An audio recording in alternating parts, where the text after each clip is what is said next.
सभी को करवा चौथ की बहुत बहुत बधाई हो। अब ज़्यादा वक्त ना लेते हुए हम लोग आज की कहानी कथा स्टार्ट करते हैं। आप लोग ध्यान से आनंद होकर सुनिए। जय चौथ माता। एक साहूकार था जिसके 7 बेटे और बेटी थी। सातों भाई व बहन एक साथ बैठकर भोजन करते थे। एक दिन कार्तिक के कृष्ण पक्ष की चौथ का व्रत आया तो साहूकार की पत्नी, उसकी बहू और बेटी ने व्रत रखा था। शाम को जब सभी भाई भोजन करने लगे तो उन्होंने अपनी बहन से कहा, आओ बहन भोजन कर लें। बहन बोली, आज मेरा करवा चौथ का व्रत है, इसीलिए चाँद निकलने पर ही उसे अर्घ्य देकर ही भोजन करूंगी।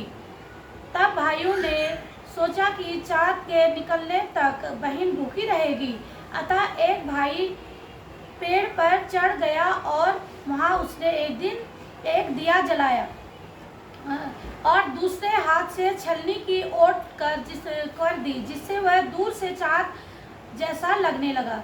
फिर शेष भाई अपनी बहन को उस नकली चाँद को दिखाकर कहने लगे, बहन चाँद निकल आया है, चलकर उसे अर्घ्य दे दो। बहन अपने भाइयों से बोली, चाँद नहीं आया, चाँद निकल गया, चलो अर्घ्य दे दे।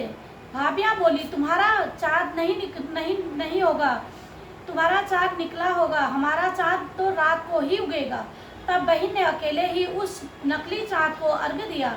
उसके बाद जब वह खाना खाने लगी तो पहले ही ग्रास में बाल आ गया, दूसरे ग्रास में कंकड़ आया और तीसरे ग्रास में मुंह की ओर करते हुए ही उसके ससुराल से संदेश आया कि उसका पति बहुत बीमार है, जल्दी भेजो।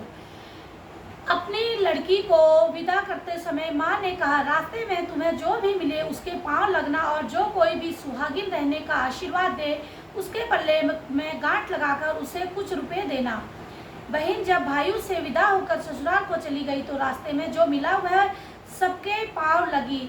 सबने उसे यही आशीर्वाद दिया, तुम 7 भाइयों की बहन, तुम्हारे भाई सुखी रहे और तुम उनका सुख देखो। सुहागन का आशीर्वाद किसी ने नहीं दिया। जब वह ससुराल पहुंची तो दरवाजे पर उसकी छोटी ननद खड़ी थी। वह उसके भी पांव लगी तो उसने कहा, सुहागिन रहो, दूधो नाओ पूतो फलो। उसने यह सुनकर उसके पल्ले पे गांठ लगा दी और उसे सोने का सिक्का दिया। फिर भीतर गई तो सास ने कहा, तेरा पति धरती पर पड़ा है। तो वह अपने पति के पास जाकर उसकी सेवा करने बैठ गई। बाद में सास ने दासी के हाथ बची हुई रोटी भेज दी। इस प्रकार से समय बीते अगहन मार्गशीर्ष की चौथ आई तो वह चौथ माता से बोली, हे माता, आप ही मेरा उद्धार करोगी, आपको मेरा सुहाग देना पड़ेगा।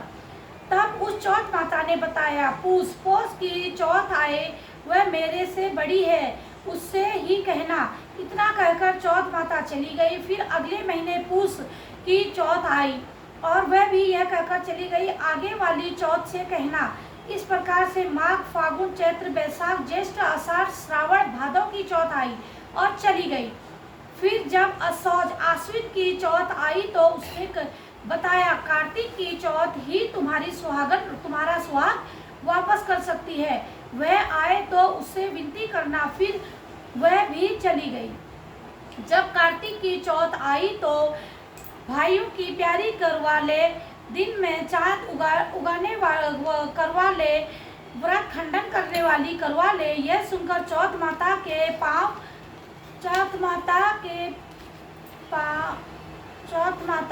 पांव पकड़कर गिड़गिड़ाने लगी। चौथ माता, मेरा सुहाग तुम्हारे हाथों में है, आप ही मुझे सुहागिन करें। तो माता बोली, तुम्हारे व्रत भंग कर देने से भगवान श्री गणेश जी अप्रसन्न हो गए हैं और इसी कारण से तुम्हारे पति की यह गति हुई है। अब यदि तुम उन्हें पुनः पूरे विधि विधान के साथ में व्रत करोगी तो तुम्हारा पति जीवित हो सकता है। यह सुनकर उसने विधि विधान पूर्वक व्रत किया और चंद्रमा निकलने पर उसे अर्घ्य दिया। उसके इस प्रकार से व्रत संपन्न करने से गणेश जी अत्यंत प्रसन्न हुए और उसकी आज्ञा पाकर करवा चौथ माता ने अपने टीके में से रोली लेकर उसके आदमी पर छींटा दिया तो वह उठकर बैठ गया और बोला, आज मैं बहुत सोया। वह बोली, पूरे 12 महीने सोए हो, आज गणेश जी और करवा चौथ माता की कृपा से उठे हो। हे करवा चौथ माता, आपसे जिस प्रकार से उसके पति की को आयु प्रदान की, वैसे ही हमारे पति को दीर्घ आयु प्रदान करना।